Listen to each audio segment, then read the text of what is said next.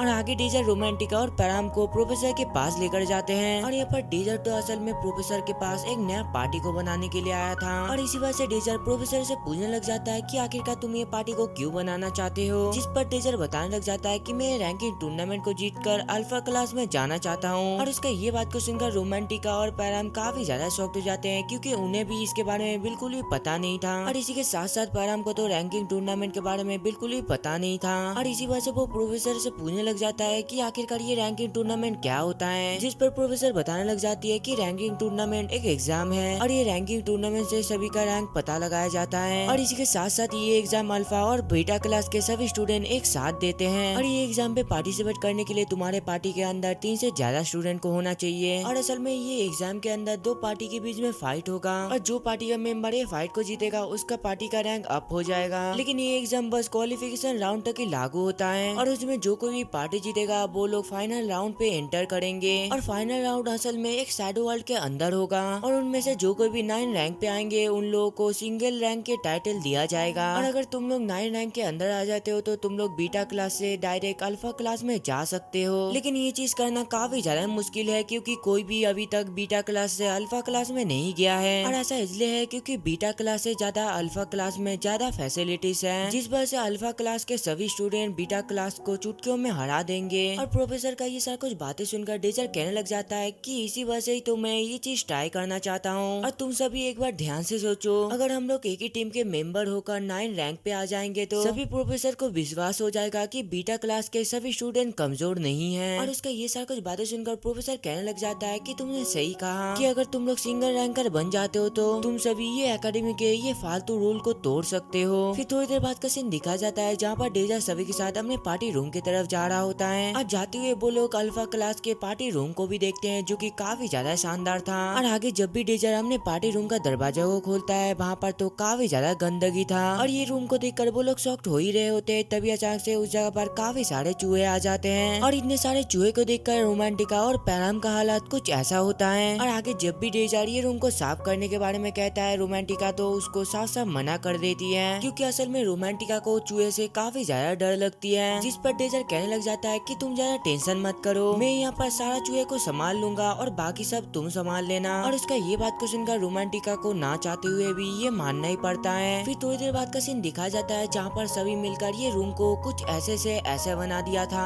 लेकिन इतना साफ सफाई करने की वजह से रोमांटिका का हालत तो काफी ज्यादा खराब हो गई थी, जिस वजह से वो कहने लग जाती है कि मैं काफी ज्यादा थक गई हूँ, इसी वजह से मैं आराम करना चाहती हूँ। और उसका ये सारा कुछ बातें सुनकर डेजर उससे कहने लग जाता है कि अगर तुमको एक सिंगल रैंकर बनना है तो तुमको अभी से ट्रेनिंग शुरू करना पड़ेगा। और ये सुनकर पहले तो रोमांटिका मना कर रही थी, लेकिन बाद में उसको ना चाहते हुए भी ये मानना ही पड़ती है। फिर थोड़ी देर बाद का सीन दिखा जाता है जहाँ पर डेजर एक सर्कल ड्रॉ करके रोमांटिका से कहने लग जाता है कि तुमको अपनी मैजिक की एक्यूरेसी को अच्छा बनाना चाहिए। और उसका ये बात को सुनकर रोमांटिका उससे कहने लग जाती है लेकिन मैं तो इसमें काफी ज्यादा अच्छी हूँ। और ये कहकर वो काफी सारे मैजिक सर्कल बनाकर दीवार के ऊपर अटैक कर देती है। और उसका ये अटैक को देखकर डेजर उससे कहने लग जाता है कि तुमने काफी ज्यादा अच्छा किया है, लेकिन क्या तुम अपने सभी स्पेल से वो सर्कल के अंदर अटैक कर सकते हो? जिस पर रोमांटिका उससे कहने लग जाती है कि ये नामुमकिन है। डेजर कहता है अगर तुम ये नहीं कर पाए तो तुम अल्फा क्लास में जाने का बिल्कुल भी लायक नहीं हो। और उसका ये सारा कुछ बातें सुनकर रोमांटिका तो काफी ज्यादा गुस्से में आ जाती है, लेकिन ये सारा कुछ तो असल में डेजर का एक चाल था जहाँ पर वो रोमांटिका को गुस्सा दिलाकर उससे काम करवाना चाहता था। और आगे डेजर और एक नया सर्कल को बनाकर रोमांटिका से कहने लग जाता है कि तुमको अपने मैजिक पावर के मदद से ये बॉल को वो दूसरे सर्कल के अंदर लेकर जाना है। और आगे जब भी रोमांटिका ये करने की कोशिश करती है वो पहली बार में ही बॉल को उठा लेती है। और ये देखकर डेजर तो उससे काफी ज्यादा इम्प्रेस हो जाता है, जहाँ पर वो उससे कहने लग जाता है कि तुम ऐसे ही करते रहो और तुम काफी जल्दी इसमें माहिर हो जाओगे। और उसका ये सारा कुछ बातें सुनकर रोमांटिका तो काफी ज्यादा खुश हो जाती है और इसी वजह से बाद में वो इसमें काफी ज्यादा प्रैक्टिस करने लग जाती है। और आगे डेजर उसको सारा कुछ बताकर पैरम के पास जाता है, जो देखकर वो उससे पूछने लग जाता है कि जल्दी से बताओ कि आखिरकार तुम मुझे क्या सिखाने वाले हो, मैं इसके लिए काफी ज्यादा एक्साइटेड हूँ। जिस पर डेजर बताने लग जाता है नहीं, मुझे तुम्हें सिखाने के लिए कुछ भी नहीं है। और आगे जब भी डेजर अपने फ्यूचर के बारे में याद करता है वो अपने मन में कहने लग जाता है कि फ्यूचर में जाकर पैरम काफी ज्यादा पावरफुल बनने वाला है, लेकिन उस टाइम वो जो वेपन इस्तेमाल करता था वो असल में एक रेपियर था। और इसी वजह से वो उसे पूछने लग जाता है कि जब तुम वो अल्फा क्लास के स्टूडेंट के साथ लड़ाई कर रहे थे मुझे उस टाइम पे ऐसा लग रहा था कि वो वेपन तुम्हारे लिए काफी ज्यादा भारी है और इसी वजह से तुमको एक हल्का वेपन इस्तेमाल करना चाहिए जैसे कि एक रेपियर। और उसका ये बात को सुनकर पैरम तो काफी ज्यादा हैरान हो जाता है और आगे वो डेजर को एक जगह पर ले जाते हुए उससे कहने लग जाता है कि मुझे नहीं पता कि मेरे फादर कौन है और कैसे दिखते हैं, और मेरी मॉम एक कॉमनर थी और मेरे फादर एक नोबेल थे, और इसी के साथ साथ मेरे मॉम डैड के बिना शादी के मैं पैदा हो गया था और जाने से पहले मेरे फादर ये शॉर्ट को छोड़ कर गए थे। और आगे जब भी डेजर वो रेपियर को देखता है वो उसको पहचान लेता है कि ये तो वही रेपियर है जिसके साथ पैरम हमेशा फ्यूचर में लड़ाई करता था। और आगे पैरम बताने लग जाता है कि जब मैं 6 साल का था मुझे ये शॉर्ट के बारे में पता चला था, और जब मुझे पता चला कि ये शॉर्ट मेरे फादर मेरे लिए छोड़िए मैं तब से काफी ज्यादा ट्रेनिंग करने लग गया ताकि जब मैं फ्यूचर में अपने फादर से मिलूं मेरे फादर मुझे देखकर गर्व करे। लेकिन जब मेरी मॉम आखिरी सांसें गिन रही थी वो मुझसे कहा कि मैं कभी भी अपने फादर से ना मिलूं क्योंकि उसके दुनिया हमारे से काफी ज्यादा अलग है। और ऐसा इसलिए था क्योंकि एक नोबेल के साथ कॉमनर का बच्चा होना ये शर्मिंदगी के अलावा और कुछ भी नहीं है। और अगर पैरम अपने फादर से अभी मिलने के लिए जाता तो कॉमनर होने के वजह से अब तक वो मारा जा चुका होता। और आगे पैरम कहने लग जाता है कि मैं ये एकेडमी पे इसलिए आया हूँ क्योंकि मैं अपने फादर को ढूंढना चाहता हूँ, और इसी वजह से मैंने ये शॉर्ट की मदद से काफी बार अपने फादर को ढूंढने की कोशिश की थी, लेकिन तब मुझे पता चला कि ये शॉर्ट का तो कोई कीमत ही नहीं है और इसी वजह से कोई नोबेल ये बेकार चीज को अपने पास नहीं रखेगा। और मुझे ऐसा लगता था कि मेरे फादर मेरे मॉम से काफी ज्यादा प्यार करते होंगे और इसी वजह से मेरे फादर मेरे लिए ये शॉर्ट को मेरी मॉम के पास रख कर गया, लेकिन ये तो एक कचरा है। ये क्या करी वो उस शॉर्ट को दूर फेंकते हुए उससे कहने लग जाता है कि कुछ भी हो जाए मैं ये शॉर्ट दोबारा कभी भी यूज नहीं करूंगा। फिर कुछ दिन बाद का सीन दिखाया जाता है जहाँ पर पैरम और रोमांटिका अपना ट्रेनिंग कर रहे थे और काफी मेहनत करने के बाद रोमांटिका वो बॉल को सर्कल के अंदर भेज देती है। और ये सारा कुछ देखकर डेजर उससे कहने लग जाता है कि सच में तुम काफी ज्यादा इंटेलिजेंट हो, लेकिन देखो वो बॉल उस सर्कल में टिक नहीं पा रहा है और इसी वजह से तुमको और भी काफी ज्यादा मेहनत करना है। और तभी अचानक से वो पैरम के पास जाकर उससे उसके शॉट के बारे में पूछता है, जहाँ पर वो उससे पूछने लग जाता है कि क्या तुम मुझे वो शॉट देखने के लिए दे सकते हो, जिस पर वो कहने लग जाता है माफ करना लेकिन मैं तुमको वो शॉट दोबारा नहीं दिखा सकता क्योंकि मैंने वो शॉट को किसी को बेच दी है। फिर अगले दिन का सीन दिखाया जाता है जहाँ पर पैरम डेजर को वही शॉप पर लेकर जा रहा होता है जहाँ पर वो उस शॉट को बेची थी और आगे वो लोग वही शॉप के पास जाकर जाकर वो बोर्ड को पढ़ते हैं जहाँ पर लिखा हुआ था कि इस जगह पर रिफंड बिल्कुल भी अलाउ नहीं है। और आगे जब भी वो लोग उस शॉप के अंदर जाते हैं वहाँ पर तो काफी बड़ा एक गेट होता है और जब भी डेजर नॉक करता है वहाँ पर काफी एक बड़ा बंदा वो गेट को खोलता है और उन दोनों का अंदर आने पे वो तुरंत वो दरवाजे को बंद कर देता है। और आगे जब भी शॉप ओनर पैराम को देखता है वो उससे कहने लग जाता है कि मैंने तो तुम में से एक को कल देखा था और आखिरकार तुम यहाँ पर किस लिए आए हो और क्या तुम आज कुछ बेचने के लिए आए हो ना कि परचेज करने के लिए। जिस पर डेजर उससे कहने लग जाता है कि मैं वो रेपियर देखने के लिए आया हूँ जो कि वो कल बेचा था। और इसका ये बात को सुनकर डेजर उससे कहने लग जाता है कि क्या तुमने बाहर पे बोर्ड नहीं पढ़ा कि यहाँ पर रिफंड अलाउ नहीं है। जिस पर डेजर उससे कहने लग जाता है कि मैं वो चीज रिफंड लेने के लिए नहीं आया हूँ बल्कि परचेज करने के लिए आया हूँ। और इसका ये बात को सुनकर वो शॉप ओनर उससे कहने लग जाता है ओ अच्छा ऐसा बात है। ये कहकर वो डेजर को वो शॉर्ट दिखाता है और आगे वो उससे कहने लग जाता है कि इसका तो शॉर्ट के हिसाब से कोई भी वैल्यू नहीं है, लेकिन मुझे पता था कि इसमें कुछ न कुछ गड़बड़ है क्योंकि ये काफी ज्यादा हल्का था। और बाद में मुझे पता चला कि ये असल में एक कैमोइन है और ये चीज असल में नोबेल अपने लवर को देते हैं। और उसका मुंह से ये बात को सुनकर परम तो काफी ज्यादा शॉक्ड हो जाता है जहाँ पर वो अपने मन में कहने लग जाता है क्या ये चीज मेरे फादर लव के तौर पे मेरे मॉम को दिया था। और आगे वो आदमी कहने लग जाता है कि मैं ये चीज खोल नहीं पाया इसी वजह से मैं इसको ऐसे ही छोड़ दिया और इसका कीमत अभी 40 सिल्वर कॉइन है, क्या तुम ये चीज लेना पसंद करोगे या फिर नहीं। और उसका ये बात को सुनकर पैरम काफी ज्यादा भड़क जाता है क्योंकि उसने तो कल बस 3 सिल्वर कॉइन में ये शॉर्ट को बेच दिया था और इसी के साथ साथ तुमने तो कल मुझे ये भी नहीं बताया कि ये एक असल में कैमोइन है। और उसका ये बात को सुनकर वो आदमी उससे कहने लग जाता है Why, Dada? Why? This is business. और उसका ये सारा कुछ बातें सुनकर पैराम तो काफी ज्यादा गुस्सा हो रहा था, लेकिन ठीक टाइम पे डेजर उसको रोककर 40 सिल्वर कॉइन में वो शॉर्ट को परचेस कर लेता है। और आगे वो अपने मैजिक के मदद से वो शॉर्ट को चेक करने लग जाता है जहाँ पर उसको पता चलता है कि उसमें तो कुछ लिखा हुआ था। और आगे डेजर पैराम को वो शॉर्ट देते हुए उससे कहने लग जाता है ये शॉर्ट के निचले हिस्से में तुमको एक निशान मिलेगा और जल्दी से तुम उस जगह पर अपना उंगली रखकर वो ब्लेड को निकाल दो। और जब भी पैराम ऐसा करता है उसके अंदर से काफी चमकीला एक शॉर्ट निकलता है और ये शॉर्ट असल में ना ही आयरन का था और ना ही सिल्वर का था। और जब भी पैराम वो शॉर्ट को ध्यान से देखता है वो कहने लग जाता है कि मैंने ऐसा शॉर्ट कभी भी नहीं देखा। जिस पर डेजर बताता है हाँ बिल्कुल क्योंकि ये बेल्जियम से बना हुआ है। और उसका ये बात को सुनकर शॉप ओनर काफी ज्यादा शॉक्ड हो जाता है क्योंकि उसको यकीन ही नहीं हो रहा था कि ये बेल्जियम से बना हुआ है। जहाँ पर वो कहने लग जाता है कि ये मेटल को बस हाई क्लास वेपन में इस्तेमाल किया जाता है। और आगे जब भी वो दोनों वहाँ से जाने की कोशिश करते हैं वो बंदा अपना शॉर्ट को नीचे रखते हुए उन दोनों से कहने लग जाता है कि जब तक तुम ये शॉर्ट को यहीं पर छोड़कर नहीं जाते तब तक तुम यहाँ से नहीं जा सकते। और आगे शॉप ओनर उसे कहने लग जाता है कि अगर मुझे पता चलता है कि ये शॉर्ट असल में एक बेल्जियम से बना हुआ है ये चीज मैं तुमसे डील कभी भी नहीं करता। और उसका ये बात को सुनकर डेजर भी उसको वही सेम डायलॉग दे देता है This is business.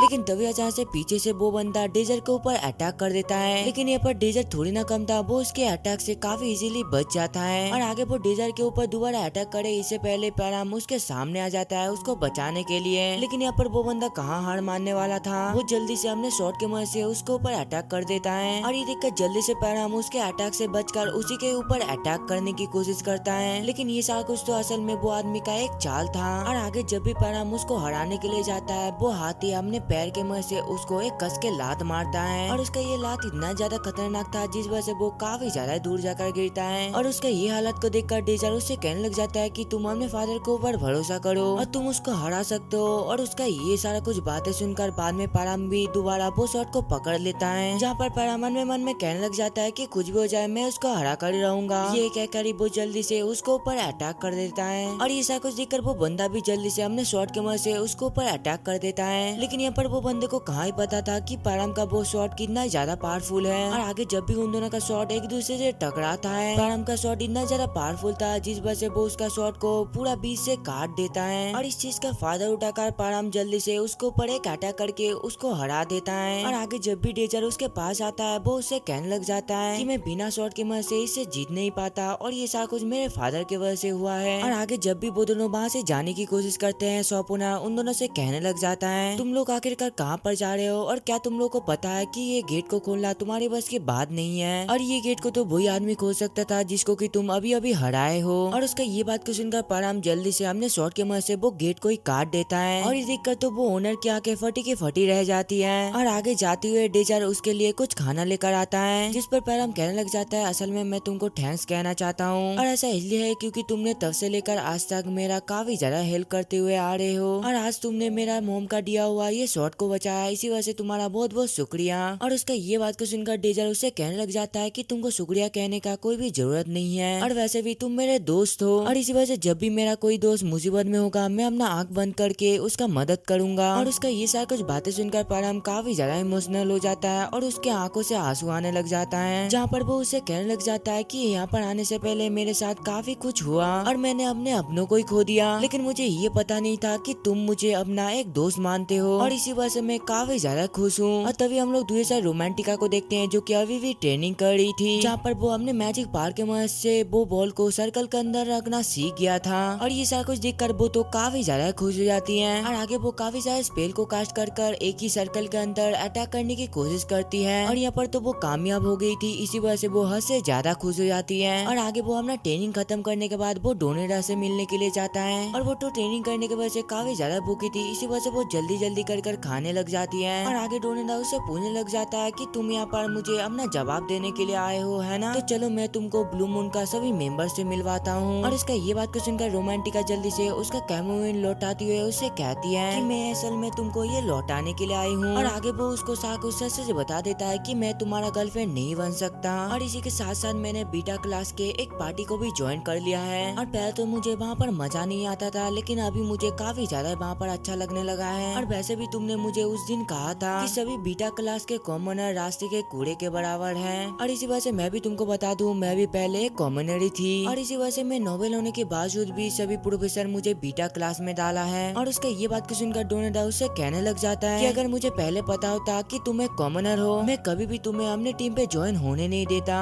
और उसका ये बात को सुनकर रोमांटिका कहने लग जाती है हाँ मुझे पता है और वैसे भी हमारे पार्टी अल्फा क्लास में प्रोमोट होने के लिए प्लानिंग कर रही है और इसी वजह से तुम अब से मेरा एक दुश्मन हो। और उसका ये सारा कुछ बातें सुनकर डोनेडा काफी गुस्से से कहने लग जाता है कि मैं तुम सबकी काफी बुरा हालत कर दूंगा। और उसका ये बात को सुनकर रोमांटिका कुछ न कहकर ही वहाँ से चली जाती है। और आगे हम लोग देखते हैं कि डोनेडा काफी ज्यादा गुस्से में होता है और अपना एक पास्ट के बारे में सोचने लग जाता है जहाँ पर कॉमनर ने उसका घर को जला दिया था और डोनेडा ये सारा कुछ होते हुए देखकर बस रो रहा था और इसी वजह से वो कॉमनर से काफी ज्यादा नफरत करता है। फिर नेक्स्ट सीन में रैंकिंग टूर्नामेंट का क्वालिफायर राउंड का सीन दिखाया जाता है और यहाँ पर डेजर की टीम जिससे भी लड़ रहा था वो उस राउंड पे जीत जा रहे थे और इसी वजह से देखते देखते उन लोगों का रैंक टॉप 30 के अंदर आ जाता है। और आगे हम लोग को पता चलता है कि डेजर की टीम क्वालिफाई राउंड पास कर लिया है और यहाँ पर तो पहली बार कोई कॉमनर की टीम क्वालिफाई राउंड को पास किए थे और इसी वजह से ये खबर न्यूज़पेपर पे भी आ जाती है। और ये सारा कुछ देखकर अल्फा क्लास के एक प्रोफेसर ब्लू मून पार्टी के ऊपर चिल्ला रहे होते हैं जहाँ पर वो कहने लग जाता है ये क्या बात हुई, बीटा क्लास के कॉमनर रैंक 30 के अंदर है और हम लोग कभी भी वो बेकार कॉमनर को हमारे क्लास में नहीं ला सकते और इसी वजह से रैंकिंग टूर्नामेंट पे तुम लोग को किसी भी हद तक जाना पड़े तुम लोग वो बेकार कॉमनर से हार कर यहाँ पर मत आना और उनमें से कोई भी सिंगल रैंकर नहीं बनना चाहिए। और ये बताकर आगे वो प्रोफेसर राजेश से कहने लग जाता है कि तुम पहले भी डेजर से लड़ चुके हो और क्या तुम अभी उससे लड़कर उसे हरा सकते हो, जिस पर राजेश कहती है हाँ मैं उसे जरूर हराऊंगी। और ये कहकर वो आगे हमने मन में सोचने लग जाता है पिछली बार डेजर ने मेरे ऊपर बिना अटैक के ही मुझे हरा दिया था लेकिन इस बार कुछ भी हो जाए मैं उसे हरा कर ही रहूंगी। और आगे एजेश डोनेडा और पर्सिवल से मिलती है जहाँ पर वो तीनों ये डिसाइड करते हैं कि एजेश डेजर से लड़ेगा, डोनेडा रोमांटिका से और पर्सिवल पैरम से और कोई भी कुछ भी हो जाए वो लोग एक दूसरे का ओपोनेंट को नहीं चुराएगा। फिर अगले दिन का सीन दिखाया जाता है और जब भी डेजर ट्रेनिंग रूम पर जाता है रोमांटिका पूछने लग जाती है कि आज हम आखिरकार क्या ट्रेनिंग करने वाले हैं, जहाँ पर डेजर उससे कहने लग जाता है कि आज हम कुछ भी ट्रेनिंग नहीं करेंगे और आज हम लोग एक दूसरा काम को करेंगे जो कि हमारे लिए काफी ज्यादा इम्पोर्टेंट है। और आगे डेजर रोमांटिका और पैरम को लेकर लाइब्रेरी में पहुंच जाते हैं जहाँ पर डेजर उन दोनों को काफी सारा बुक देता है पढ़ने के लिए और इतने सारे बुक को देखकर रोमांटिका चिल्लाती हुए कहने लग जाती है क्या मुझे इतने सारे बुक को पढ़ना पड़ेगा, जिस पर डेजर उन दोनों को बताने लग जाता है कि फाइनल राउंड एक शैडो वर्ल्ड के अंदर होगा और शैडो वर्ल्ड काफी सारे हिस्टोरिकल इवेंट से बना है और अगर तुम दोनों वो इवेंट्स को रोक लेते हो तो शैडो वर्ल्ड को पार कर जाओगे। और उसका ये सारा कुछ बातें सुनकर रोमांटिका उससे पूछने लग जाती है तुम्हारा बात तो सही है लेकिन हम लोग को पता ही नहीं कि कौन सा हिस्टोरिकल टाइम से इवेंट आने वाला है। जिस पर डेजर उसे कहने लग जाता है इसी वजह से मैंने कुछ रैंडम बुक को सिलेक्ट किया है, ये जल्दी से पढ़ लो। लेकिन यहाँ पर रोमांटिका तो बुक पढ़ना नहीं चाहती थी, इसी वजह से वो डेजर से कहने लग जाती है क्या होगा अगर तुम्हारा अंदाज गलत साबित होगा तो। जिस पर डेजर कहने लग जाता है हाँ तुम्हारा बात पे दम तो है, और इसी वजह से मुझे लगता है कि हमें सारे हिस्टोरिकल इवेंट को पढ़ना पड़ेगा, और मैं असल में तुम लोगों के ऊपर बोझ नहीं डालना चाहता था, लेकिन अगर रोमांटिका यही चाहती है तो यही सही है। और इसी वजह से चलो हम लोग ये लाइब्रेरी की सभी हिस्टोरिकल बुक को पढ़ लेते हैं। और उसका ये सारी कुछ बातें सुनकर रोमांटिका और पैराम डेजर का दिया हुआ वो सभी बुक को पढ़ने लग जाते हैं। और आगे डेजर कहने लग जाता है कि मैं अंदाजा नहीं लगा रहा हूँ और मुझे सच में पता है कि फाइनल राउंड में आखिरकार क्या होने वाला है। और आगे वो लोग पढ़ाई कर ही रहे होते हैं, लेकिन तभी अचानक से उन लोगों के पास एडजस्ट आ जाता है। और आगे एडजस्ट कुछ कहे इससे पहले डेजर उससे कहने लग जाता है मुझे लगता है कि तुम यहाँ पर मेरे सारे वर्ड डिक्लेयर करने आए हो। जिस पर एडजस्ट भी कहने लग जाती है हाँ, और मैंने उस दिन तुमको कम समझने में काफी ज्यादा गलती कर दी, इसी वजह से सॉरी। और इसी वजह से कुछ भी हो जाए मैं ये हारने नहीं वाली हूँ, मैं तुमसे जीतने के लिए अपनी पूरी ताकत लगा दूंगी। ये कहकर वो वहाँ से चली जाती है। फिर अगले दिन का सीन दिखाया जाता है जहाँ पर रैंकिंग टूर्नामेंट का फाइनल राउंड स्टार्ट होने वाला था, और ये राउंड को देखने के लिए तो यहाँ पर काफी सारे लोग आए थे। और तभी हम लोग दूसरे साइड डेजर की टीम को देखते हैं जो कि बस बकबक किए जा रहे थे। और उन दोनों का ये सारा कुछ बातें सुनकर डेजर अपने मन में सोचने लग जाता है ये राउंड के लिए बिल्कुल भी नर्वस नहीं है, ये काफी ज्यादा हैरान की बात है। और देखते देखते आगे वो लोग स्टेज पर आ जाते हैं जहाँ पर उनके साथ साथ काफी सारे टीम होते हैं। और तभी अचानक से अनाउंसमेंट होती है कि रैंकिंग टूर्नामेंट जल्दी स्टार्ट होने वाला है। और ये अनाउंसमेंट को सुनकर सभी काफी ज्यादा खुश हो जाते हैं। और आगे अनाउंसमेंट पे बताया जाता है शैडो वॉल को क्लियर करने के लिए एक इंसिडेंट को क्लियर करना पड़ेगा, और इसी के साथ साथ शैडो वॉल के अंदर मैजिक के साथ साथ सभी अटैक करना अलाउ है। और अगर किसी भी स्टूडेंट को ज्यादा डैमेज मिलता है तो वो तुरंत ही डिस्क्वालीफाई हो जाएगा। और ये शैडो वॉल को क्लियर करने में जो भी जितना कामयाब होगा उसको उतना ही ज्यादा पॉइंट दिया जाएगा, और टॉप 9 रैंक के स्टूडेंट को सिंगल रैंकर का टाइटल दिया जाएगा। और ये सारा कुछ देखकर परम कहने लग जाता है अभी तो हम लोग काफी ज्यादा नीचे हैं। जिस पर डेजर कहने लग जाता है कि हाँ तुम सही कह रहे हो, टॉप 9 रैंक पे आने का बस 2 ही रास्ते हैं। पहला कि हम लोग को खुद से ये शैडो वॉल को पार करना पड़ेगा, और अगर ये हम लोग से ना हो पाए तो हम लोग को बाकी के स्टूडेंट को हराना पड़ेगा। और तभी अचानक से उन लोगों के सामने शैडो वॉल का गेट ओपन हो जाता है, और जब भी वो लोग पोर्टल के अंदर घुसते हैं अचानक से एक अनाउंसमेंट होने लग जाता है सभी स्टूडेंट का लोकेशन रैंडमली सिलेक्ट किया गया है। और ये अनाउंसमेंट को सुनकर डेजर अपने मन में कहने लग जाता है कि मुझे सबसे पहले पैराम और रोमांटिका को ढूंढना पड़ेगा। लेकिन तभी अचानक से उसके तरफ कोई आइस मैजिक से अटैक कर देता है, और ये तो असल में वही लड़की थी जो कि शैडो वॉल के आने से पहले काफी बड़ी बड़ी बातें कर रही थी, जहाँ पर वो उससे कहने लग जाती है कि मैं काफी ज्यादा लकी हूँ कि शैडो वॉल के आने के बाद मैं सबसे पहले तुमसे मिल गई। जिस पर टीचर कहने लग जाता है कि मुझे नहीं पता था कि मैं एकेडमी पे इतना ज्यादा फेमस हूँ। और उसका ये बात को सुनकर वो लड़की गुस्से से अपने आइस मैजिक से उसके ऊपर अटैक कर देती है, जो देखकर डेजर जल्दी से अपने फायर मैजिक का स्पेल को एक्टिवेट करके उससे बच जाता है। और ये सारा कुछ देखकर वो जल्दी से अपने 2 स्पेल को एक्टिवेट करके वाटर स्पेल से जल्दी से डेजर के ऊपर अटैक कर देती है। लेकिन यहाँ पर डेजर थोड़ी ना कम था, वो उसका एक अटैक को रोकते हुए सोचने लग जाता है कि आखिरकार वो किस लिए 2 स्पेल को एक्टिवेट किया था। और देखते देखते वो वाटर आइस में बदलकर टूट जाता है, और इसी वजह से देखते देखते वो एक टोर्नेडो में ट्रांसफॉर्म हो जाता है। और ये कर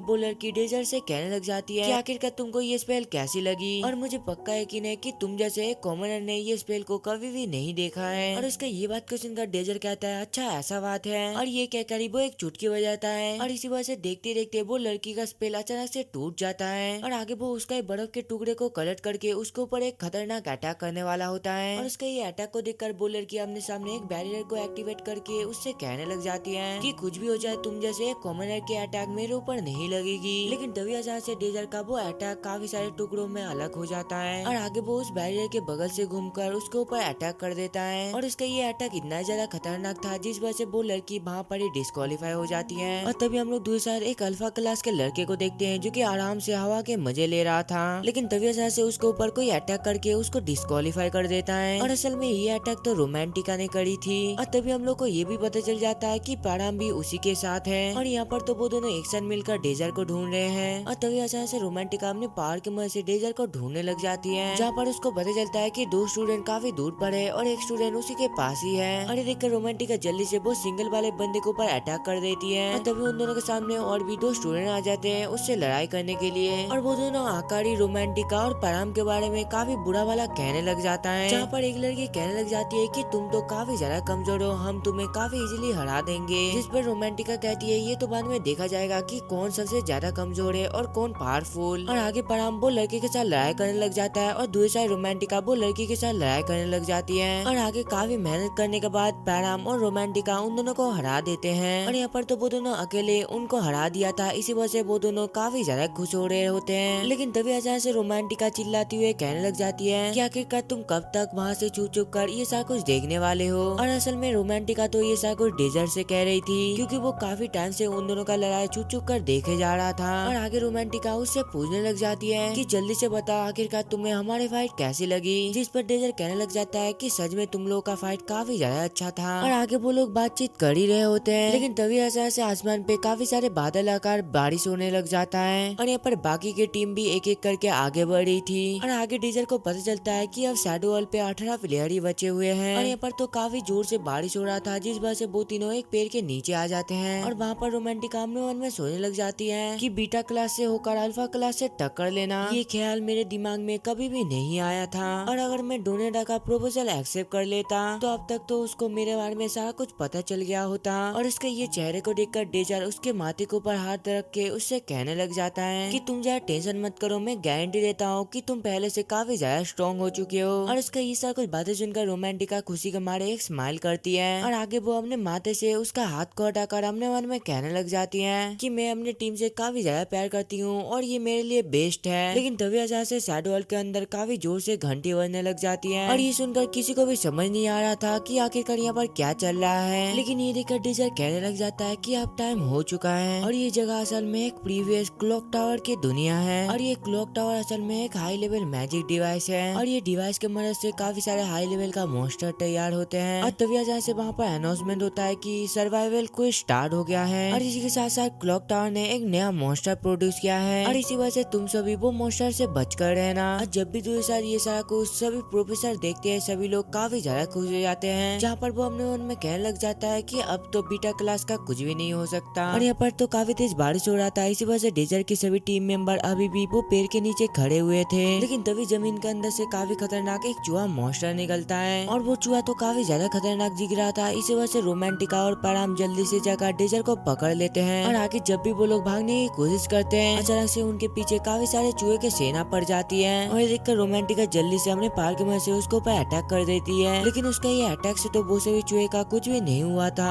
और यहाँ पर तो वो लोग ऐसे ही हर बार भाग नहीं सकते और इसी वजह से पैराम जल्दी से वो चूहे के ग्रुप के अंदर चला जाता है। और यहाँ पर तो वो असल में ये सभी चूहे का मेन लीडर को हराने के लिए आया था। और तभी हम लोग दूसरे ब्लू मून के ग्रुप को भी देखते हैं, जिनके ऊपर काफी सारे चूहों ने अटैक कर दिया था और इसी वजह से उनके काफी सारे स्टूडेंट डिस्क्वालीफाई हो जाते हैं। और तभी अचानक से वहाँ पर एडजस्ट आकर हमने पार के मदद से सभी चूहे को वहाँ पर ही खत्म कर देता है। और तभी हम लोग दूसरे साइड और एक टीम को देखते हैं और उनके ऊपर भी काफी सारे चूहों ने अटैक कर दिया था, जो देखकर उनके टीम के लीडर हमने फायर मैजिक से सभी चूहे के साथ साथ जंगल को ही उड़ा देता है। और तभी हम लोग दूसरे साइड पैराम को देखते हैं, जो कि सभी चूहे के ग्रुप के अंदर था। और यहाँ पर तो वो असल में चूहे के मेन लीडर को ढूंढने की कोशिश कर रहा था। और बाहर पेट्रो डेजर पैराम को बचाने के लिए ये चूहे के ढेर को हटाने लग जाता है, क्योंकि वो दोबारा इसको खो नहीं सकता है। और तभी दूसरी साइड पैराम को वो चूहे का लीडर मिल जाता है, जो देखकर वो जल्दी से अपने स्वॉर्ड के मदद से उसको हराकर बाहर निकल आता है। लेकिन आगे जब भी वो बाहर आता है वो नीचे गिर जाता है, क्योंकि वो आज काफी ज्यादा मेहनत कर लिया था और वो तो काफी ज्यादा टायर्ड था। इसी वजह से डेजर उसको सोने के लिए कहता है, जो सुनकर वो भी तुरंत ही सो जाता है। और आगे डेजर उसको उठाकर पेड़ के पास सुला देता है। और आगे वो रोमांटिका को उसके ऊपर नजर रखने के लिए बोलकर वो एक जगह पर आ जाता है, जहाँ पर वो आसमान की तरफ देखते हुए कहने लग जाता है कि आखिरकार मैं ये सारा कुछ क्या कर रहा हूँ, मुझे पैराम को ऐसी मुसीबत में डाले बिना ये सारा कुछ क्लियर कर लेना चाहिए था। और आगे वो अपने आप को मुक्का मार कर कहने लग जाता है, और मैं कैसे बोल सकता हूँ कि मेरा पास्ट में आने का बस एक ही गोल है कि मैं दोबारा अपने दोस्तों को खोना नहीं चाहता।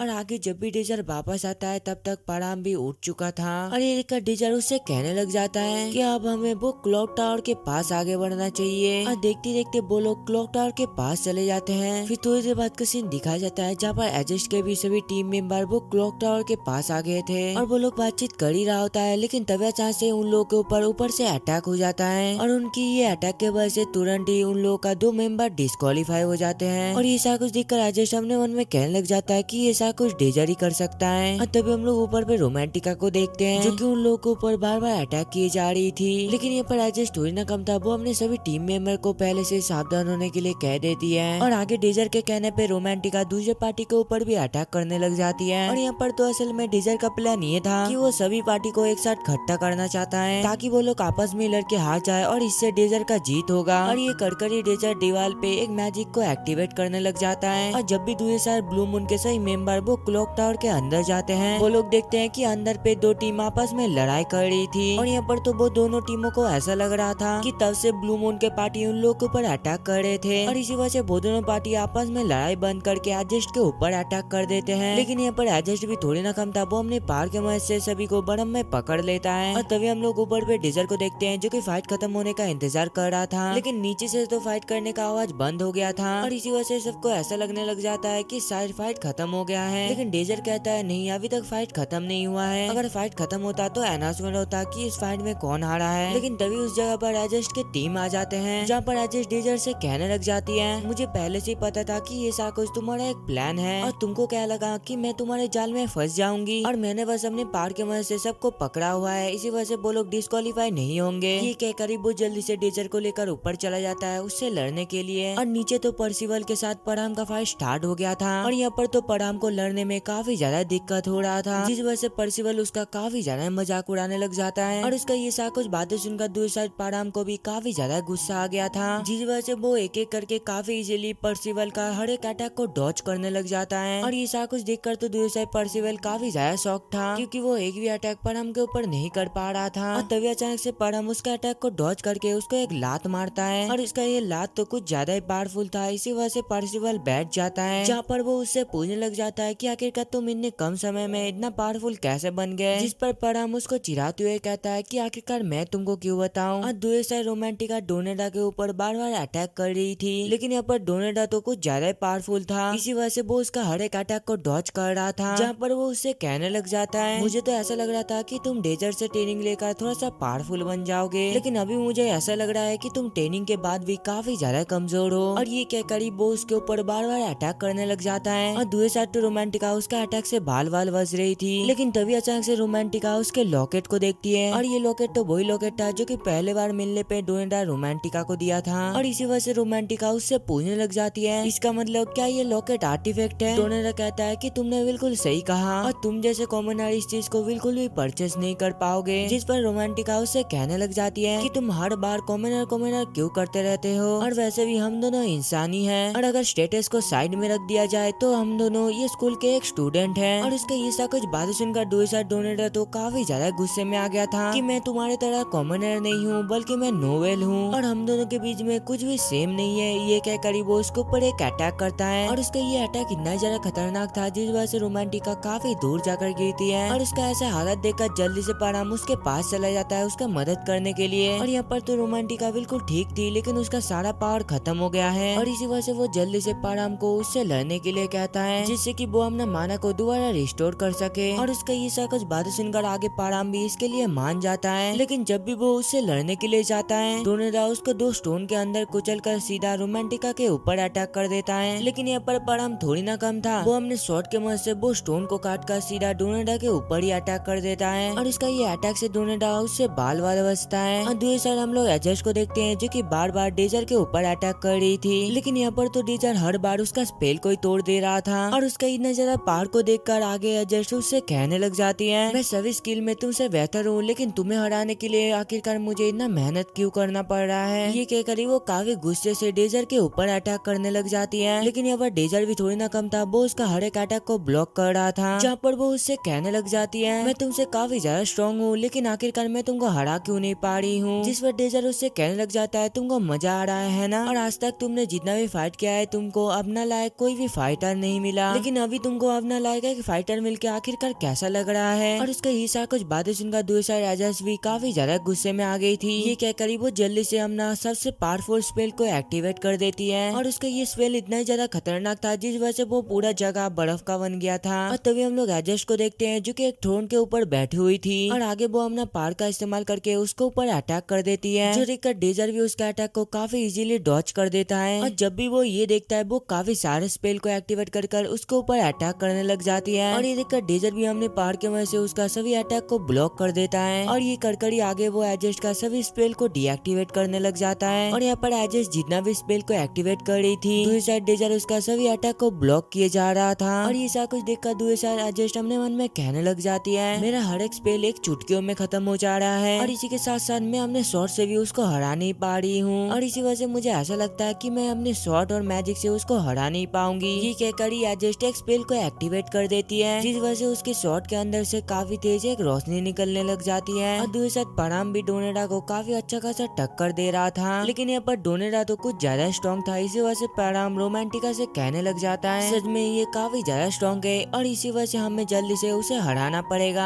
इससे पहले कि वो परसिवल से हाथ मिला ले। और दूसरा डोनेरा भी परसिवल से कहने लग जाता है कि इन दोनों को हराने में मेरा मदद करो और इसका ये सारा कुछ बातें सुनकर परसिवल भी मान जाता है और आगे वो दोनों एक साथ आगे बढ़ने लगते हैं उन दोनों को खत्म करने के लिए। और आगे वो दोनों एक साथ दोनों साइड से उन दोनों के ऊपर अटैक कर देता है, लेकिन यहाँ पर रोमांटिका भी थोड़ी ना कम थी, वो जल्दी से हमने स्पेल के मदद से उन दोनों के ऊपर अटैक कर देती है जिस वजह से वो दोनों डिस्क्वालीफाई हो जाते हैं। और तभी हम लोग दूसरे साइड एडजस्ट को देखते हैं जिसके शॉट से काफी तेज रोशनी निकल रहा था और तभी अचानक से एडजस्ट का शॉट एक नए शॉट में ट्रांसफॉर्म हो जाती है और ये शॉट को देखकर दूसरे साइड डेजर अपने मन में कहने लग जाता है ये एक मैजिक शॉट है जिसको कि बस मैजिक नाइट ही यूज कर सकते हैं और आमतौर पर इसे हासिल करने के लिए करीब 10 साल लग जाते हैं, लेकिन एडजस्ट ने तो पलक झपकते ही इसे हासिल कर लिया। और आगे जब भी एडजस्ट उसको ऊपर अटैक करने के लिए आगे बढ़ती है डेजर भी हमने स्टोन के मदद से उसके ऊपर अटैक करने की कोशिश करता है, लेकिन दूसरी साइड तो एडजस्ट वो शॉट के वजह से काफी ज्यादा पावरफुल बन गया था जहाँ पर वो दूर से वो स्टोन को बर्फ में बदल कर टुकड़े टुकड़े कर देती है। और ये देखकर आगे डेजर भी उसके ऊपर एक फायर बॉल से अटैक कर देता है, लेकिन एडजस्ट काफी इजीली उसका ये अटैक को रोक देती है और ये कर ही आगे एडजस्ट पलक झपकते ही वो अपना शॉट डेजर के ऊपर रख देती है जहाँ पर वो हंसते हंसते कहने लग जाती है कि मैं फाइनली जीत गई। लेकिन तभी वो देखती है कि डेजर एक स्पेल को कास्ट कर रहा था, लेकिन तभी अचानक से डेजर का इनवर्स मैजिक पूरा क्लॉक टावर में छा जाता है और तभी अचानक से अनाउंसमेंट होता है कि सर्वाइवल क्वेस्ट कंप्लीट हो गया है और इस क्वेस्ट को जो कंप्लीट किया है वो शख्स का नाम डेजर है। और ये सुनकर तो दूसरी साइड वो अल्फा क्लास का प्रोफेसर काफी ज्यादा गुस्से में आ गया था और आगे जब भी सभी प्रोफेसर मीटिंग कर रहे थे वो प्रोफेसर बीकेटी के ऊपर इल्जाम लगाते हुए कहने लग जाता है कि जरूर इसने कोई इलीगल तरीका इस्तेमाल किया होगा क्योंकि एक कॉमनर के लिए शैडो वर्ल्ड क्लियर करना ये बिल्कुल नामुमकिन है। और तभी अचानक से हेडमास्टर एक लिस्ट मंगवाते हैं जहाँ पर उन्होंने ऑलरेडी सिंगल रैंक कर डिसाइड कर लिया था और ये सारा कुछ देखकर एक प्रोफेसर उनसे पूछने लग जाती है और आपने पहले ये डिसाइड कर लिए थे तो मीटिंग क्यों रखी। वो बताते हैं कि मैं सबका ओपिनियन जानना चाहता था, लेकिन कुछ लोगों के ओपिनियन जानकर तो मुझे काफी ज्यादा गुस्सा आ गया था। और तभी हम लोग दूसरे साइड डेजर और एडजस्ट को देखते हैं जो कि एक दूसरे के साथ बातें कर रहे थे जहाँ पर डेजर उसको बताने लग जाता है कि पहले तो हमारा मकसद ये था कि सभी पार्टी को एक दूसरे से फाइट करवा के उनका तादाद को काफी ज्यादा कम करना, लेकिन वो सारा कुछ तुम्हारे वजह से हम नहीं कर पाए। जिस पर एडजस्ट कहने लग जाती है फिर तुम्हारे पास एक ही रास्ता था, शैडो वर्ल्ड को क्लियर करना, मैंने सही कहा ना। जिस पर डेजर बताता है हाँ तुमने बिल्कुल सही कहा और मैं क्लॉक टावर में तुमसे काफी जल्दी पहुँच गया था और मैंने वो क्लॉक टावर को एनालाइज करने का कोशिश भी किया था, लेकिन मेरे पास उतना टाइम भी नहीं था जिससे कि मैं क्लॉक टावर को रोक सकूं क्योंकि मैं उस टाइम अकेले ही तुम्हारे साथ लड़ाई कर रहा था और अगर सभी अल्फा स्टूडेंट मेरे ऊपर एक साथ अटैक करते तो मैं वहाँ पर ही हार जाता। जिस पर एडजस्ट उससे कहने लग जाती है तो इसका मतलब तुम मुझे हराना नहीं चाहते थे। डेजर कहता है कि हाँ जैसा कि मैंने एंट्रेंस एग्जाम पे किया था और आगे एडजस्ट उससे कहने लग जाती है ये सारा कुछ सुन के मुझे ऐसा लग रहा है कि मैं शुरुआत से ही तुम्हारे टैब के ऊपर खड़ी हुई थी और सच में तुमने मुझे काफी बुरी तरीके से हराया। जिस पर डेजर कहने लग जाता है हाँ तुमने मुझे हरा तो दिया, लेकिन अगर तुम्हारा शॉट और थोड़ा सा फास्ट होता तो मैं वहाँ पर ही हार जाता। और तभी अचानक से उस जगह पर पराम और रोमांटिका भी आ जाती है जहाँ पर डेजर रोमांटिका से कहने लग जाता है कि हम तुम्हारी मैजिक के वजह से जीत पाए हैं, इसी वजह से तुम्हारा बहुत बहुत शुक्रिया। और उसका ये सारा कुछ बातें सुनकर रोमांटिका शर्माती है, उससे कहने लग जाती है ये सारा कुछ बोलने का तुम्हारा कोई भी जरूरत नहीं है। और आगे पराम डेजर से पूछने लग जाता है तो मेरे बारे में क्या। डेजर कहता है कि तुमने भी बहुत ही अच्छा किया। ये कहकर वो पराम के माथे पर हाथ सहलाने लग जाता है और तभी उस जगह पर रोमांटिका भी आ जाती है और ये देखकर डेजर भी उसके सर पर हाथ सहलाने लग जाता है और इससे उसको खुशी तो मिल रही थी, लेकिन थोड़ी देर में वो अपना ओरिजिनल फॉर्म पे आ जाती है और उन दोनों को इतना खुशी देखकर आगे एडजस्ट भी स्माइल करती हुए वहाँ से जाने लगता है। और आगे वो जाते जाते डेजर से कहने लग जाती है कि मैं तुमसे एक एहसान चाहती हूँ, क्या मैं तुम्हारे ट्रेनिंग में ज्वाइन कर सकती हूँ। और उसका ये सा कुछ बातें सुनकर रोमांटिका तो उसको साफ साफ मना कर देती है, लेकिन तभी अचानक से डेजर कहने लग जाता है कि स्कूल खत्म होने के बाद करीब 6 बजे ट्रेनिंग एरिया पे आ जाना। और उसका ये बात को सुनकर एडजस्ट भी एक स्माइल करती हुए वहाँ से चली जाती है और आगे वो तीनों प्रोफेसर बीकेटी के पास जाते हैं और वहाँ पर प्रोफेसर उनके लिए काफी बड़ा एक केक लाकर रखा था, लेकिन उन सब के आते ही प्रोफेसर बीकेटी कहने लग जाती है माफ करना बना लेकिन तुम लोग पास नहीं हो पाए। और उसका ये सारा कुछ बातें सुनकर दूसरा रोमांटिका भी काफी ज्यादा उदास हो जाती है। और तभी अचानक से प्रोफेसर कहने लग जाती है कि तुम लोग ज्यादा टेंशन मत करो, मैं तो बस मजाक कर रही थी और तुम लोग फाइनली सिंगल रैंकर बन गए हो और इसी के साथ साथ तुम लोग अल्फा क्लास में प्रोमोट भी हो गए हो। और उनका ये बात को सुनकर तो वहाँ पर सभी लोग काफी ज्यादा खुश हो जाते हैं और आगे पार्टी करने लगते हैं। डेजर कहता है प्रोफेसर आपका बहुत बहुत शुक्रिया। और तभी हम लोग को फ्लैशबैक का एक सीन दिखाया जाता है जहाँ पर प्रोफेसर विकेट एक ऑर्फनेज में गई हुई थी, लेकिन तभी अचानक से एक बच्चा उसको पीछे से बुलाकर कहता है क्या आप मुझे मैजिक सिखा सकते हैं। और उसका ये बात को सुनकर आगे प्रोफेसर भी उसको मैजिक सिखाने लगते हैं। और आगे हम लोग को पता चलता है कि वो लड़का और कोई नहीं बल्कि डेजर ही था। फिर थोड़ी देर बाद का सीन दिखाया जाता है जहाँ पर सभी शॉपिंग करने के लिए एक मॉल पर आए थे और वहाँ पर तो रोमांटिका नया नया ड्रेस को पहनकर डेजर को दिखा रही थी, लेकिन हर बार पूछने पर तो डेजर एक ही जवाब दे रहा था, हाँ इसमें तुम अच्छे लग रहे हो, ये सही है। और इसका ये सारा कुछ बातें सुनकर दूसरा रोमांटिका काफी ज्यादा गुस्से में आ जाती है, जहाँ पर वो कहने लग जाती है कि क्या तुम कुछ अच्छे नहीं कह सकते जिससे कि मुझे खुशी हो। और ये कहकर रोमांटिका और एक नया ड्रेस को पहनकर बाहर निकलती है और ये ड्रेस तो उस पर काफी ज्यादा अच्छी लग रही थी, इसी वजह से डेजर उसका काफी ज्यादा तारीफ करने लग जाता है। लेकिन असल में तो ये सारा कुछ डेजर आराम से कह रहा था, जो सुनकर रोमांटिका तो काफी ज्यादा गुस्से में आ जाती है। फिर थोड़ी देर बाद का सीन दिखाया जाता है जहाँ पर पाराम डेजर के लिए टाई को चूज कर रहा था और यहाँ पर तो उसको समझ नहीं आ रहा था कि आखिरकार कौन सा टाई चूज करना चाहिए। और इसी वजह से आगे डेजर रोमांटिका से मदद मांगता है, लेकिन यहाँ पर रोमांटिका तो उसको साफ साफ मना कर देती है क्योंकि डेजर ने उस टाइम रोमांटिका को छोड़ के पाराम का काफी ज्यादा तारीफ कर रहा था। और आगे पाराम फाइनली उसके लिए एक टाई को चूज करके देता है। और आगे जब भी वो लोग बाहर निकलते हैं उन लोगों को वहाँ पर गेम जोन मिलता है और तभी उस जगह पर एडजस्ट आकर डेजर को आवाज लगाती है। और एडजस्ट को देख के आगे डेजर उससे पूछने लग जाता है कि आखिरकार तुम यहाँ पर क्या कर रहे हो, जिस पर वो बताती है कि मुझे कभी कभार ये नई जगह पर आना काफी ज्यादा अच्छा लगता है। लेकिन तभी डेजर उससे पूछने लग जाता है कि क्या तुम हमारे साथ आना पसंद करोगे। और उसका ये बात को सुनकर एडजस्ट जल्दी से रोमांटिका और पाराम की तरफ देखती है और वहाँ पर तो वो दोनों गेम खेल रहे थे, इसी वजह से एडजस्ट उससे कहने लग जाती है अच्छा तुम मेरे साथ रैंकिंग टूर्नामेंट का रीमैच करना चाहते हो। और उसका ये बात को सुनकर डेजर कहता है कि तुम इस चीज को ज्यादा सीरियस मत लो और ये तो वैसे एक नॉर्मल गेम है। और आगे डेजर सबको एयर होके खेलने के लिए कहता है। और यहाँ पर तो डेजर और रोमांटिका एक टीम पे थे और दूसरी टीम पे तो एडजस्ट और पाराम था, इसी वजह से वहाँ पर पाराम काफी ज्यादा रोने लग जाता है क्योंकि यहाँ पर उसको डेजर के टीम पे जो जाना था। और जब भी ये मैच स्टार्ट होने वाला होता है पाराम अपने मन में कहने लग जाता है कि मैं मैच को झट से खत्म कर दूंगा जिससे कि मैं अगला राउंड डेजर के साथ खेल सकूं। और आगे जब भी पाराम बॉल को फेंकता है वो काफी स्पीड से डेजर के तरफ जाने लग जाता है, लेकिन यहाँ पर डेजर भी थोड़े ना कम था, वो उसका बॉल को काफी इजीली रोक देता है। और आगे रोमांटिका अपने विंड मैजिक से वो बॉल को हिट करती है और इसी वजह से वो बॉल काफी स्पीड से गोल की तरफ चला जाता है। और तभी रोमांटिका उन लोगों से कहने लग जाती है तुमने मुझे एयर हॉकी में चैलेंज कर काफी बड़ी गलती कर दिया और अब बस देखते जाओ कि मैं कैसे ये राउंड को जीतता हूँ। जिस पर डेजर कहने लग जाता है कि ये सब तो ठीक है लेकिन इसमें मैजिक अलाउ नहीं है, लेकिन यहाँ पर कोई भी उसका बात पर ध्यान ही नहीं देता। और आगे एडजस्ट कहने लग जाती है कि अब हमारी बारी है और ये कहकर वो दोबारा बॉल को फेंक देती है। और आगे रोमांटिका वो बॉल को रोके इससे पहले एडजस्ट वहाँ पर बर्फ बना देता है और उस पर टकरा कर बॉल सीधा गोल पर चला जाता है। और ये सारा कुछ देखकर डेजर अपने मन में कहने लग जाता है कि अब मुझे याद आया कि एडजस्ट को तो हारना बिल्कुल भी पसंद नहीं है। और उसका ये गोल को देखकर यहाँ पर रोमांटिका भी काफी ज्यादा एक्साइटेड हो गई थी। और आगे जब भी गेम कंटिन्यू होती है डेजर उन दोनों की तरफ देखकर मन ही मन उन दोनों के बारे में सोचने लग जाता है और इस चीज का फायदा उठाकर पाराम जल्दी से और एक गोल कर देता है। और ये देखकर रोमांटिका उसके ऊपर चिल्लाने लग जाती है कि आखिरकार तुम्हारा ध्यान किधर है। और उसका ये बात को सुनकर डेजर भी अचानक से होश में आ जाता है और इस बार जब बॉल को फेंकने के बाद एडजस्ट ने मैजिक करती है, डेजर उसका स्पेल को तोड़कर एक गोल कर देता है। और ये देखकर तो रोमांटिका और पाराम काफी ज्यादा एक्साइटेड हो जाते हैं। और आगे गेम खत्म होने के बाद जब भी एडजस्ट वहाँ से जाने वाली थी डेजर उससे कहने लग जाता है कि हमारे साथ ज्वाइन होने के लिए तुम्हारा बहुत बहुत शुक्रिया। और उसका ये बात को सुनकर एडजस्ट भी चुपचाप वहाँ से चली जाती है। और उसके जाने के बाद तो यहाँ पर रोमांटिका काफी ज्यादा चिढ़ रही थी, जहाँ पर वो कहने लग जाती है कि अच्छा हुआ कि वो चली गई और अब हम लोगों का दोबारा मुलाकात नहीं होगी। जिस पर डेजर उससे कहने लग जाता है कि आखिरकार तुम ये सारा कुछ क्या बकबक करे जा रहे हो और क्या तुमको याद नहीं कि वो हमारे साथ ही ट्रेनिंग करने वाला है। और इसी के साथ साथ कल से हम लोग अल्फा क्लास में पढ़ेंगे। फिर अगले दिन का सीन दिखा जाता है जहाँ पर सुबह सुबह सभी लोग अल्फा क्लास को देखने के लिए जाते हैं। और ये साफ सुथरा क्लास को देखकर यहाँ पर तो रोमांटिका और पाराम काफी ज्यादा खुश हो गई थी, जहाँ पर रोमांटिका कहने लग जाती है कि बीटा क्लास और अल्फा क्लास में तो जमीन आसमान का फर्क है और मैं आज से ये जगह पे पढ़ने के लिए काफी ज्यादा एक्साइटेड हूँ। और उन दोनों को इतना ज्यादा खुश देखकर डेजर उससे कहने लग जाता है डेजर कहता है तुमको एक्साइटेड देख के मैं भी काफी ज्यादा एक्साइटेड हूँ, तो चलो इसी बात पे हम लोग मॉर्निंग प्रैक्टिस करने के लिए जाते हैं। रोमांटिका कहती है कि मुझे ऐसा नहीं करना है, अभी अभी हम लोग अल्फा क्लास में आए हैं, थोड़ा सा एंजॉय तो करने दो। लेकिन यहाँ पर तो डेजर उसका एक भी बात नहीं सुनता और आगे वो लोग ट्रेनिंग एरिया पर आते हैं और वहाँ पर तो एडजस्ट भी थी और आगे पैराम और एडजस्ट एक दूसरे के साथ फाइट करने लग जाते हैं और आगे एडजस्ट वही ट्रेनिंग को करने की कोशिश करती है जो कि रोमांटिका ने किया था, लेकिन यहाँ पर तो वो बिल्कुल भी ये चीज को नहीं कर पा रही थी। लेकिन जब भी रोमांटिका ये चीज को करती है वो काफी इजीली वो बॉल को सर्कल के अंदर रख देती है और यहाँ पर तो रोमांटिका काफी इजीली ये सारा कुछ कर लिया था और इसी वजह से डेजर उसको 5 बॉल से ये सारा कुछ करने के लिए कहता है और यहाँ पर रोमांटिका भी ये काफी इजीली कर लेती है। डेजर कहता है कि क्या तुमने ये चीज भी काफी इजीली कर लिया, ये कहकर वो काफी सारे बॉल को निकाल कर उसे दे देता है ये चीज को दोबारा करने के लिए। लेकिन इतने सारे बॉल को देखकर तो दूसरी साइड रोमांटिका काफी ज्यादा गुस्से में आ गई थी और आगे वो लोग ठीक ऐसे ही ट्रेनिंग को करने लग जाते हैं और ट्रेनिंग के बाद एडजस्ट उससे कहने लग जाती है तुम सबकी ताकत और कमियों को पहचान कर उस हिसाब से तुम उसको ट्रेनिंग देते हो। डेजर कहता है कि तुमने बिल्कुल सही कहा और ठीक ऐसे स्कूल के बाद भी हम लोग ट्रेनिंग करेंगे और उसका ये बात को सुनकर एडजस्ट हाँ कहकर वहाँ से चली जाती है। लेकिन इस साइड पे तो रोमांटिका का हालत काफी ज्यादा खराब हो गई थी और उसको लेटा हुआ देखकर पैराम मुझसे कहने लग जाता है कि जल्दी क्लास स्टार्ट होने वाला है, इसी वजह से तुम जल्दी से उठ जाओ। रोमांटिका कहती है कि क्या हर दिन इतना काम करना जरूरी है और उसका ये बात को सुनकर डेजर कहने लग जाता है कि हाँ जरूरी है और हमारे पास ज्यादा टाइम नहीं बचा है और अगली फाइट हम लोग का असली फाइट होने वाला है और वहाँ पर अगर थोड़ी सी भी गलती हुई तो हम मर सकते हैं और इसलिए मैं ये चाहता हूँ कि तुम लोग सबसे ज्यादा स्ट्रॉन्ग बन जाओ। जिस पर रोमांटिका उससे कहने लग जाती है कि हमें तुम पर पूरा भरोसा है और इसके लिए अभी से हम लोग बिल्कुल तैयार हैं। फिर नेक्स्ट सीन में हम लोग देखते हैं पैराम, रोमांटिका और डेजर अल्फा क्लास के अंदर बैठे हुए थे और वहाँ पर टीचर सबको बता रही थी कि हमारे वर्ल्ड के साथ शैडो वर्ल्ड की लड़ाई सालों से चलती हुई आ रही है और इसके वजह से हमारी दुनिया को काफी ज्यादा दिक्कत होती है और शैडो वर्ल्ड की वजह से हमारा दुनिया काफी ज्यादा नुकसान में पड़ गया है। लेकिन अभी तो हम लोग शैडो वर्ल्ड से थोड़ा सा ज्यादा ताकतवर है और हम लोग शैडो वर्ल्ड को फैलने से रोकने के लिए ये मैजिक जेम का इस्तेमाल करते हैं और सभी मैजिक जेम के अंदर एक क्रिस्टलाइज माना होता है जो कि एक शैडो वर्ल्ड को क्लियर करने का बाद मिलता है और ये क्रिस्टल के अंदर काफी ज्यादा माना होता है, लेकिन इस चीज को ऐसे इस्तेमाल किया नहीं जा सकता है और मैजिक जेम्स का पावर को इस्तेमाल करने के लिए हम लोग एक टावर को बनाए हैं और ये मैजिक जेम्स के वजह से हम लोग को काफी नई चीज भी मिल पाई है। और अभी क्या कोई बता सकता है कि ये मैजिक जेम्स के इस्तेमाल करने का टेक्नोलॉजी को कौन इन्वेंट किया था। और तभी प्रोफेसर की नजर रोमांटिका की तरफ जाती है जो कि सोने वाली थी और इसी वजह से वो उससे ये जवाब देने के लिए कहती है। लेकिन दूसरी साइड तो रोमांटिका यहाँ पर सो रही थी, लेकिन तभी अचानक से उसका नींद खुलती है और वो अचानक से उठ जाती है और यहाँ पर तो उसको ये क्वेश्चन का बिल्कुल भी जवाब नहीं पता था क्योंकि उसने ये क्वेश्चन को ही नहीं सुना था।